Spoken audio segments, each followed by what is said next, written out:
One of the interesting things about America is that our founding fathers came from diverse backgrounds. 8 of the 56 signers of the Declaration of Independence were born outside of the colonies. And with that being said, the founders born in the colonies also had very different lives. Those from South Carolina would have had different ideas and experiences than those from New York. Alexander Hamilton, for example, was born on the Caribbean island of Nevis. Hello, friends, and welcome to episode 4 of the History Revolution podcast. This week, we would like to wish a happy birthday to Alexander Hamilton. Before we get started, though, remember to go to thehistoryrevolution.com/Hamilton to download your free podcast companion.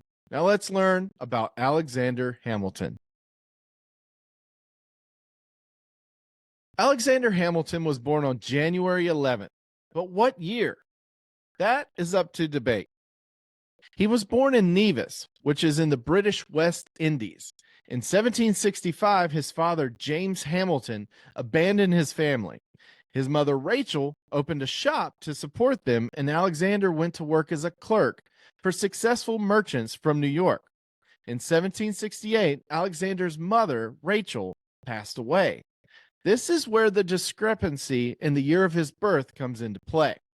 Official Nevis documents show a birth year of 1755. However, Alexander himself claimed a birth year of 1757. It's believed that Hamilton did this on purpose to make himself appear younger and more desirable for potential apprenticeships. Regardless, he was born on January 11th. Alexander had impressed the merchants with his work ethic and performance, and after his mother's death, his employers took him in and he was soon promoted. He was able to improve himself above his station through hard work. His employers were so impressed with him, in fact, that they sent him to further his education in America. He first attended a prep school in New Jersey, and in 1773, he went on to attend King's College in New York. King's College is what we now know as Columbia University. The colonies at this time were beginning to boil over with the ideas of independence and revolution. Hamilton immediately became a supporter of the American colonists' protest against British oppression. When war was imminent between the colonies and Great Britain, Hamilton received a commission as a captain in the provincial artillery and organized his own company. He proved his leadership and value at the battles of Trenton, Second Trenton, and Princeton. He impressed George Washington enough that Washington made him an aide-de-camp and promoted him to lieutenant colonel. Alexander Hamilton, though still very young, became one of General Washington's most trusted advisors, and Washington became like a father to Hamilton.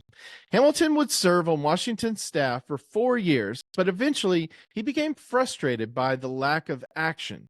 He repeatedly asked Washington for a field commission. He craved battlefield glory. Washington knew his value as an advisor, so he repeatedly denied his request. Hamilton was relentless, though. He and Washington ended up having an argument or disagreement, and Hamilton left Washington's staff. However, they remained very close, and Washington does give him command of a battalion. Hamilton would go on to play a pivotal role in the Battle of Yorktown. After the war, Hamilton would go back to New York and become a lawyer. He was famous for defending loyalists that were being oppressed. Loyalists were those who remained loyal to King George and Great Britain during the war. Now, after the war, laws were passed to disenfranchise loyalist voters, to disbar loyalist lawyers, and allowed loyalists to be sued for trespassing during the war. So what does all that mean?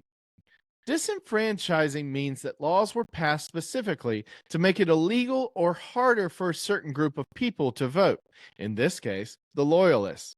Disbarring means that Loyalist lawyers were no longer able to practice law. Hamilton was specifically defending Loyalists against the Trespass Act. New York was under British control for most of the war. In fact, New York is where the last British troops departed from after the war. When patriots returned after the war, they found that loyalists had moved into their homes and businesses. The Trespass Act allowed loyalists to be sued for compensation for the use and damage of their property.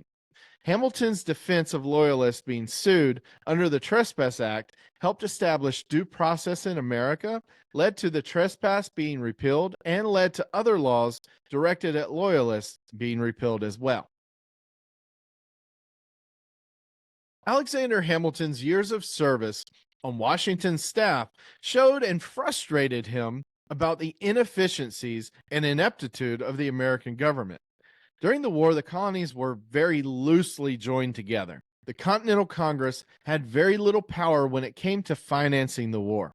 The same was true after the war under the Articles of Confederation, which Hamilton was against from the beginning. Congress had very little authority when it came to taxing or financing the fledgling nation, and Hamilton supported a strong central government. Hamilton served as a delegate from New York several times after the war, including at the Constitutional Convention. The Articles of Confederation were clearly not working as written, and they either needed to be fixed or replaced altogether. Hamilton supported replacing them. Hamilton had very little to do with writing the Constitution, but he should be given credit for fighting harder than anyone to get it ratified, especially in New York. Alexander, again, was a staunch Federalist, believing in a strong federal or central government that would hold power over the individual states. His own plan was for the federal government to have unlimited powers over the states. Now, thankfully, it didn't go that far. The Constitution was written and passed by the Constitutional Convention, but it needed to be ratified or approved by the 13 states in order to become the law of the land. Hamilton, as well as James Madison and John Jay, would write the Federalist Papers. The Federalist Papers were a collection of 85 essays in support of the Constitution that were printed in New York newspapers. Hamilton wrote 2/3 of the essays himself. The Federalist Papers helped gain the support of the American people for ratifying the Constitution. Hamilton himself served as a delegate at the New York Ratification Convention. He expertly argued for the benefits of the Constitution, even though it did not go as far as he would have liked in giving the federal government power. He was able to sway the convention in the Constitution's favor, even though it was seemingly an anti-federalist majority. Article 2 of the United States Constitution established the executive branch and the office of the presidency. April 30th, 1789, George Washington was sworn in as the first president of the United States of America. Washington appointed Alexander Hamilton as the nation's first Treasury Secretary. Hamilton established financial policies that likely saved the United States from financial ruin. Hamilton had a history of being abrasive, and he constantly clashed with other members of the Washington administration, including Federalist Vice President John Adams and Anti-Federalist Secretary of State Thomas Jefferson. He and John Adams did not like or trust each other. He and Jefferson disagreed vehemently on many issues, including foreign policy and the role and power of the federal government over the states and individual citizens. His confrontational attitude and behavior would continue to define him throughout his life. After Washington's 2 terms as president, John Adams was elected the second president of the United States of America. It was during his presidency that war seemed imminent with France. A lot had happened since the French were our allies during the Revolutionary War. George Washington was called out of retirement to raise an army. He named Alexander Hamilton his second in command. After Washington's death in 1799, Hamilton assumed command of the army until the threat of war was over and Congress disbanded the army. Hamilton had a history of meddling, instigating, and manipulating in politics. Behind the scenes and through anonymous letters posted in newspapers, he tried to sway political outcomes as he had when writing most of the Federalist Papers. He lobbied behind the scenes against John Adams, Thomas Jefferson, and Aaron Burr. The feud with Burr would turn out to be fatal. In 1800, Hamilton lobbied against fellow Federalist John Adams being reelected president and privately circulated a pamphlet titled The Public Conduct and Character of John Adams, Esquire, President of the United States. Aaron Burr obtained a copy of the pamphlet and had it published. This fractured the Federalist electors, and the Democratic Republicans won. However, elections were very different back then. Voters didn't vote for presidents. Electors were chosen by each state to represent them, and in turn, those electors chose the president and vice president. They would cast a vote for president and vice president, but there was no way to differentiate the votes. The top vote getter would be the president, and the next person would be the vice president. This is how Thomas Jefferson, who is a Democratic Republican, became John Adams, who is a Federalist, vice president in 1797. Thomas Jefferson was the Democratic Republican presidential candidate in 1800, and Aaron Burr was the Democratic Republican vice presidential candidate. They ended up getting the same amount of votes. It was a tie. Now, most Federalists preferred Burr, but Hamilton actually preferred Jefferson. This was probably out of spite for what Burr had done to him. According to the Constitution, each state delegation in the House of Representatives would cast a vote to determine the presidency between Jefferson and Burr. The first 35 rounds ended in a tie. Hamilton lobbied for Jefferson and was able to convince several Federalists to switch their vote. In one letter, he described Burr as a man of extreme irregular ambition. He is selfish to a degree which excludes all social affections. He is inferior in real ability to Jefferson. Jefferson won on the 36th ballot.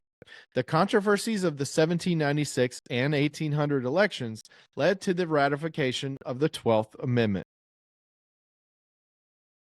The 1804 New York governor's race reignited the rivalry between Alexander Hamilton and Aaron Burr.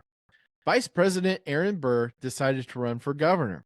Alexander Hamilton, of course, was opposed to Burr becoming governor. During the campaign, letters were published in the Albany Register alleging that Hamilton had made disparaging remarks about Burr at a dinner party. When Burr lost the election, he blamed Hamilton. Burr wanted retribution and challenged Hamilton to a duel. Hamilton was opposed to dueling as his son Philip was killed in a duel 3 years earlier. However, he felt he had to defend his honor as a man. Burr and Hamilton met at the dueling grounds in Weehawken, New Jersey on July 11, 1804. Many believe that Hamilton missed his shot on purpose because of the way he had seen his son suffer years before. It was also not uncommon to miss on purpose. It was a way to save face and maintain honor. Burr, however, did not miss. Hamilton was mortally wounded and died the next day, July 12, 1804. Hamilton left an undeniable impact on the United States of America. He was a brave soldier and trusted advisor to George Washington during the Revolutionary War. His work lobbying against the Articles of Confederation were instrumental in having a constitutional convention. His Federalist Papers in support of a stronger central government helped get the Constitution ratified. He set forth policies that helped save the young nation from financial ruin as the first Treasury Secretary. Was he always right? No. Was he perfect? Absolutely not. But love him or hate him, Alexander Hamilton was a remarkable founding father, and he loved the United States of America. Thank you again, friends, for watching and listening to episode 4 of the History Revolution podcast. Remember, go to thehistoryrevolution.com/Hamilton to download your free podcast companion. God bless you, and see you again next week.